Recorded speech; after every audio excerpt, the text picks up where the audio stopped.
Halo semuanya, selamat datang. Pernah nggak sih kalian kepikiran kenapa ya beberapa keyakinan kayak percaya sama hantu atau teori konspirasi gitu rasanya tuh kuat banget, nempel banget, padahal kalau dipikir-pikir bukti logisnya hampir nggak ada. Kenapa akal sehat kadang terasa jadi barang langka? Nah, dalam pembahasan kali ini kita bakal bongkar mesin di balik cara kita berpikir. Pertanyaan yang nusuk banget ini datang dari seorang ahli otak, neurosaintis Dr. Ryu Hasan. Dan ini bukan nyindir loh, tapi ini sebuah teka-teki ilmiah. Kalau nama spesies kita aja Homo sapiens, yang artinya manusia bijak, kok kebijaksanaan sejati alias akal sehat malah susah banget ditemuin? Ini dia misteri yang akan kita coba pecahin bareng-bareng. Oke, buat memulainya kita nggak usah jauh-jauh. Kita akan nyelam ke sesuatu yang ada di sekitar kita semua, bahkan mungkin di dalam obrolan keluarga kita sendiri. Yuk, kita masuk ke bagian pertama, logika mistis di sekitar kita. Pasti pernah kan? Siapa sih yang nggak pernah dengar cerita soal penampakan, atau suara-suara aneh pas lagi sendirian di malam hari, atau mungkin pengalaman mistis di tempat yang katanya angker? Nah, cerita-cerita kayak gini ini, contoh paling sempurna dari sebuah keyakinan yang seringkali nggak bisa dijelasin pakai bukti nyata. Tapi anehnya, terus hidup dari satu generasi ke generasi berikutnya. Ternyata cara berpikir kayak gini tuh udah ada namanya loh. Tan Malaka di dalam bukunya yang legendaris, Madilog, ngasih istilah logika mistika. Ini tuh cara mikir yang porosnya beda.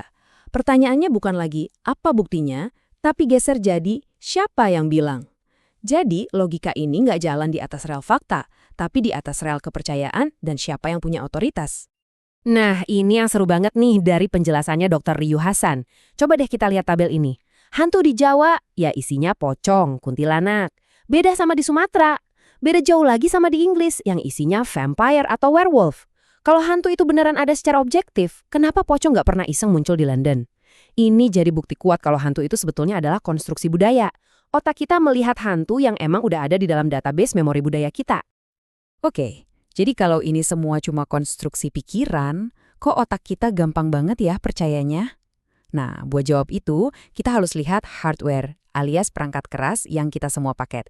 Kita masuk ke bagian kedua, otak kita yang purba, sebuah warisan dari jutaan tahun lalu. Coba lihat deh garis waktu ini.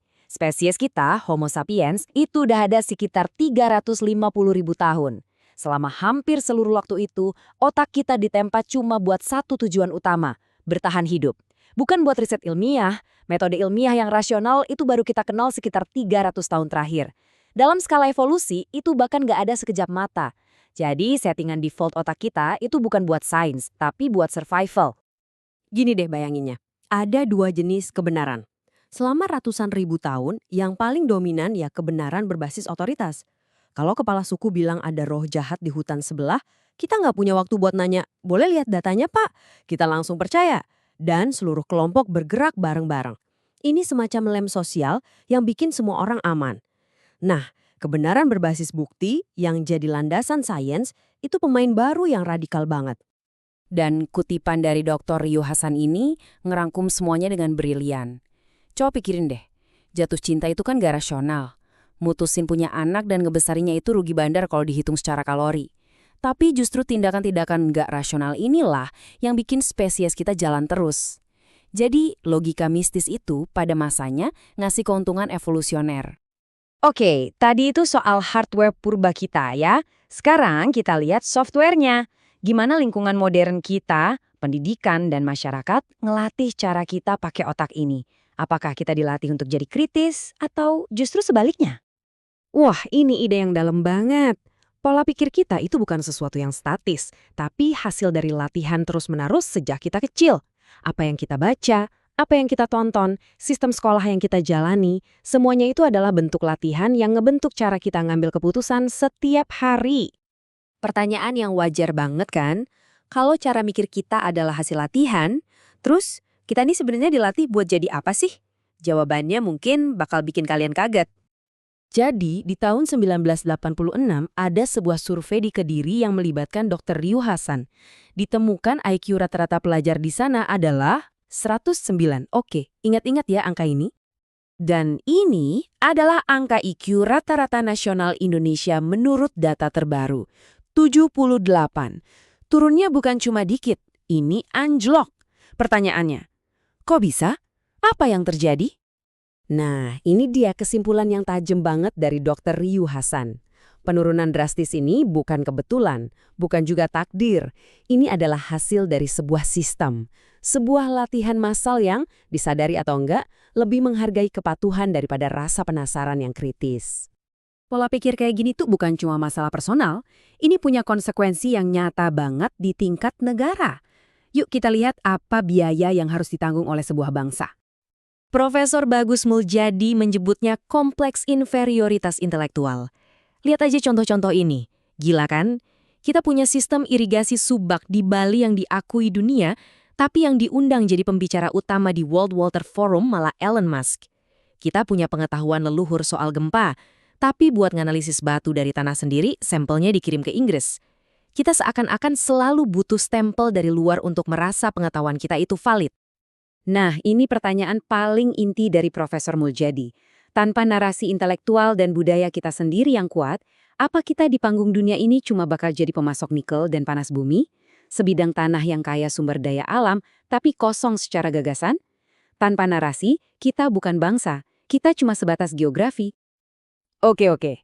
Masalahnya udah jelas banget. Dan mungkin kedengarannya agak pesimis ya. Tunggu dulu. Kabar baiknya adalah, kedua pembicara kita ngasih jalan keluar buat memprogram ulang pola pikir ini. Profesor Muljadi ngebedah ini dari akar katanya. Pendidikan itu bisa berarti edukare, yang intinya menjiplak, menghafal, repetisi. Tujuannya simpel, biar dapat kerja. Di sisi lain, ada filosofi educare, yang artinya mengeluarkan. Bukan menjejalkan, tapi mengeluarkan potensi. Tujuannya bukan cuma dapat kerjaan, tapi melihat terang. Membangun individu yang bisa mikir sendiri, kritis, dan akhirnya bisa bawa bangsanya keluar dari kegelapan. Jadi ada dua jalan utama nih. Yang pertama, perubahan sistemik dari atas ke bawah, yaitu mengubah fokus sistem pendidikan kita. Dan yang kedua, yang gak kalah penting, adalah tanggung jawab kita masing-masing sebagai individu. Untuk apa? Untuk terus belajar, berpikir lintas ilmu, dan menumbuhkan pohon pengetahuan di dalam diri kita sendiri. Perubahan sistem itu penting, tapi kita tahu itu butuh waktu lama. Terus apa yang bisa kita lakuin di sini, sekarang juga?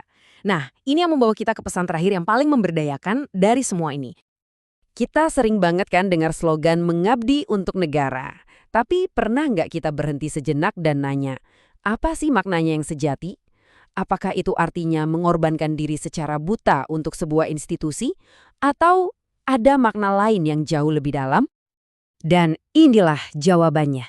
Pengabdian tertinggi itu ternyata bukan pengorbanan buta, tapi usaha tanpa henti untuk menjadi versi terbaik dari diri kita sendiri. Menjadi individu yang paling kompeten, paling bijaksana, paling berbudaya, dan paling berdaulat atas pikirannya sendiri. Karena pada akhirnya, individu-individu yang spektakuler inilah yang akan membuat sebuah bangsa jadi besar dan bersinar. Tugas utama kita adalah menjadi hebat.